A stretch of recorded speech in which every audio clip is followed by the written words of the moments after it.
بسم الله توكلت على الله. معاكم نشوى من مطبخ لمية صحاب فود. بصوا الجمال ده، مش قادرة اوصف لكم على جمال الكيك ده.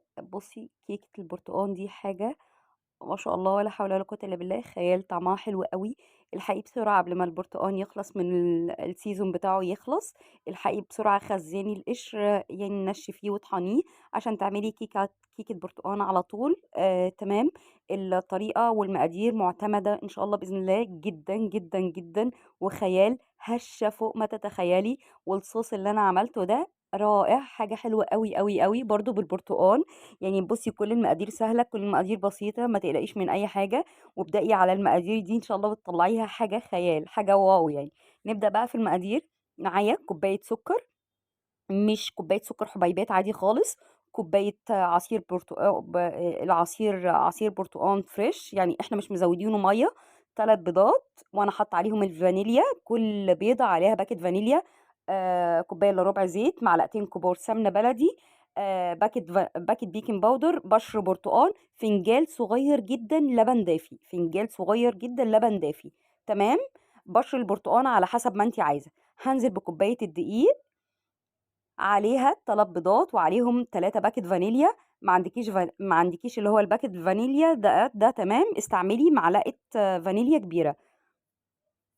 هنزل بقى بالفانيليا كلها عشان هي اتركزت كلها تحت في الطبق. وبعد كده كل المكونات، عايز تعملي كل المكونات دي في الخلاط مفيش اي مشكلة، بس انا اخاف على الخلاط بتاعك لان احنا عندنا المقادير هنا كوبايتين دقيق. تمام. فانا اخاف على الخلاط من الضرب الكتير، فممكن يبوظ لك الخلاط. هبدا ان انا اضرب بالمضرب اليدوي، مفيش اي معضله. انا عندي على فكره عندي العجان، عندي الهاند بلندر.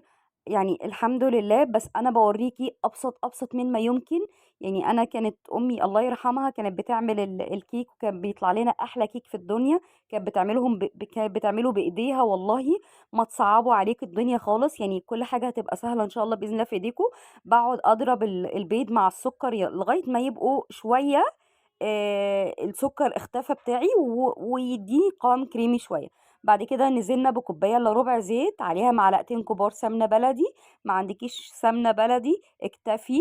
عندك زبدة اوكي استعمليها، ما عندكيش ولا زبدة ولا سمنة اكتفي بالزيت فقط لا غير. تمام. نزلنا بالزيت والسمنة، وهنفضل نقلب نقلب نقلب يعني. ايدك هتوجعك شوية بس عشان تطلعي القوام الكريمي اللي انا هوريهولك. تمام. بصوا ما شاء الله، مفيش اي حاجه صعبه خالص، مفيش اي صعوبه في اي حاجه، ان شاء الله كل حاجه تطلع معاكي زي الفل. حطيت معلقه كبيره خل، وهكمل ضرب برضو. انا عندي مشكله في ايدي، فكان من السهل جدا ان انا اعملهولك في العجان. بس والله انا حبيت ان انا اعمل اقل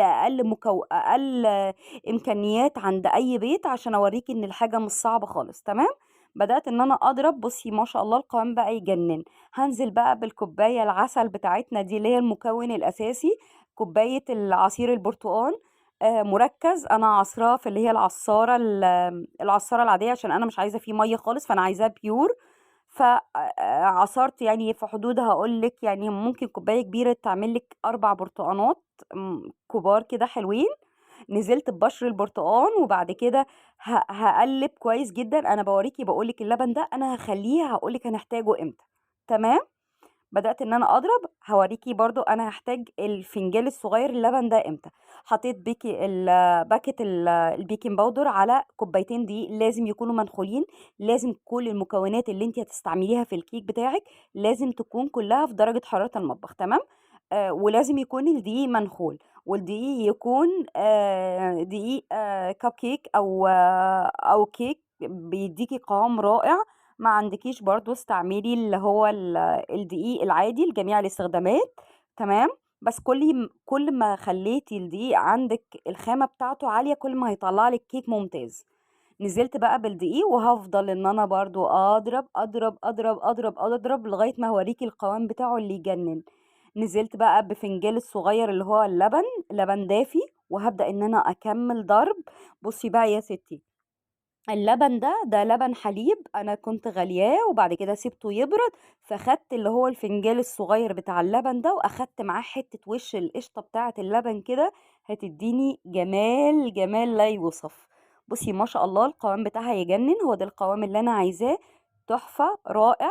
الصينية اللي انا هستخدمها دلوقتي صينية مقاس 26 للمكونات دي.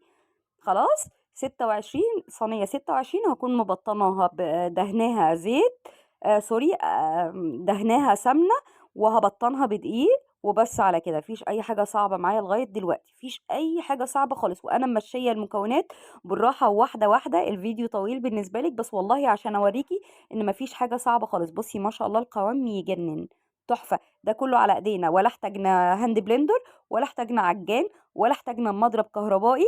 كل ده بالمضرب اليدوي. ما عندكيش مضرب يدوي يا ستي، بايديكي زي ماما الله يرحمها ويغفر ليها ويجعل مثواها الجنة يا رب. ما كانت بتعمله لنا بايدينا، كانت بتقول حاجة اسمها بربها، يعني احنا بنقول كده بربها. تمام. القوام يجنن، القوام حلو جدا جدا ما شاء الله. عندي الصينيه دي، اي صينيه، ما تلتزميش بالصينيه اللي انا هعمل فيها، اي صينيه. بس انا كنت عايزه الصينيه دي عشان بس تديني منظر كده، وانا وانا بعمل او بنزل الصوص اللي انا هعمله بنزله عليها يديني شكل كده حلو. تمام. اي صينيه اعملي فيها ما فيش اي مشكله، بس الخبز الكيكات لازم في صواني المونيا، لازم لازم لازم في صواني المونيا اللي هتديكي نتيجه عاليه جدا. خلاص، نزلت بالكيك في الصينية، وهبدأ ان انا اخبطها تخبطتين محترمين كده عشان تطلع فقاعات الهواء كلها، ما تفتحش معانا او تشقق معانا وهي بتتخبز. انا مشغله الفرن بتاعي قبلها بربع ساعه على درجه حراره 200. على على الشبكه هسيبها بالظبط. انا عندي الفرن الكهرباء بشتغل فيه ممتاز، ما بشتغلش في الفرن اللي هو بتاع البوتاجاز، فبشتغل في الفرن الكهرباء، فبتاخد معايا ساعه الا ربع. اول ما بدخل الكيك بنزل درجة الحرارة ل 180. هبدأ بقى ان انا اخبط واخرج فقاعات الهواء اللي عندي بالستيك عندي، عشان انا مش عايزة اي فقاعة عندي منفوخة كده. وبس على كده وادخلها الفرن. تمام. عندي بقى المكونات اللي هي الصوص اللي انا هعمله.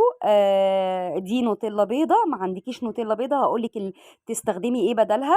معلقتين كبار نوتيلا بيضة، ومعلقتين كبار قشطة، وفنجان او كوبايه الا ربع اللي هو البرتقان، عصير برتقان برضو بيور. تمام. نزلت دول كانوا باقيين عندي اخر شويه في القشطه، اللي هي القشطه اللي هي المعلبات. ما عندكيش قشطه معلبات هتستغني عنها وتحطي قشطه وش اللبن. مفيش قشطه وش اللبن مفيش اي مشكله. لو انت ما عندكيش نوتيلا بيضه هتستخدمي هتجيبي الشوكليت، الشوكولاته البيضه وتسيحيها، وبعد كده تحطي عليها الصوص اللي هو عصير البرتقال. تمام. انا اخدت على معلقتين النوتيلا البيضة، ومعلقتين القشطة الكبار. خليتهم يعني اديتهم تسييحة بسيطة كده، يعني يفكوا بس في الميكرويف. وعشان انزل عليهم بالبرتقال انا حطيت فنجان صغير عصير برتقال. وهفضل ان انا اقلب اقلب كويس عشان ما يكونش فيه تكتلات، اي تكتلات. الصوص ده يا جماعة اقسم بالله خيال، تحفة رائع. جربيه بس كده وادعي لي. انا اديت لك البدائل بتاعه اللي هي الحاجات دي، لان الحاجات دي هتقولي لي لا اوفر عليا غاليه. تمام. استعملي مفيش اي حاجه، استعملي اللي هي الشوكليت الشوكولاته البيضه، وسيحيها في الميكرويف وحطي عليها وش اللبن. ما عندكيش وش لبن مفيش مشكله، استغني عنها، استخدمي بس اللي هو الشوكليت الشوكولاته البيضه، وعليها عصير البرتقال بس على كده. بصي ما شاء الله الكيك بتاعي في الفرن عامل ازاي، تحفة وريحة قلب الدنيا. وادي الكيك خرج، وكالعادة هتهور وتجنن واقلب لكم الحاجة وهي سخنة، فهتفتح من معايا تفتيحة بسيطة مفيش اي مشكلة. بصي انا لما خرجت فقاعات الهواء، بصي ما شاء الله الكيك عندي طالع مش مشقق ولا اي حاجة. هيطلع معاكي ممتاز ممتاز ممتاز ان شاء الله. بس بالله عليكم خليكوا على المقادير اللي انا منزلاها دي، ان شاء الله تطلعوها معتمدة باذن الله مليون في المية. تمام. هابدأ إن أنا أقلب، واتهورت وقلبتها. بُصّوا أنا مش راضية أجيب من الأحرف التانية، اتفتحت مني عشان كانت لسه سخنة جدًا، استعجلت عليها وطلعتها. بس والله العظيم صدقوني روعة، خيال، وهشة فوق ما تتخيلوا، والريحة كانت قلبة الدنيا يعني بصراحة. ما شاء الله تحفة. هانزل بقى أسيبها تبرد شوية. أنا عشان أداري التفتحات دي حطيت شوكولاتة بيضا عشان أداري التفتحات بتاعة الكيك ده، عشان أنا لما أنزل بالصوص يكون كله متساوي. تمام. هانزل بالصوص وبصوا قوام الصوص يجنن ازاي، والطعم بتاعه تحفة، فيه شوية مزازة كده حلوين قوي قوي ما شاء الله. هو مش مسكر قوي يعني، هو معتدل جدا ومديني مزازة تحفة. وبس على كده، وابشر شوية برتقان كده ازينهم كده من على الوش. وما شاء الله انا ما بخليش اي حاجة خالص بواقي عندي في الطبق، باخد لغاية اخر لحظة، سوري يعني لللفظ. بس وادي كيكة البرتقال تجنن. وان شاء الله تجربوها باذن الله وتدعوا لي. ان شاء الله انتظروني في فيديو جديد باذن الله، ان شاء الله يا رب يكون الفيديو عجبكم. وما تنسوش تعملوا لايك وشير وتفعلوا زر الجرس وتشتركوا في القناة، وباي باي.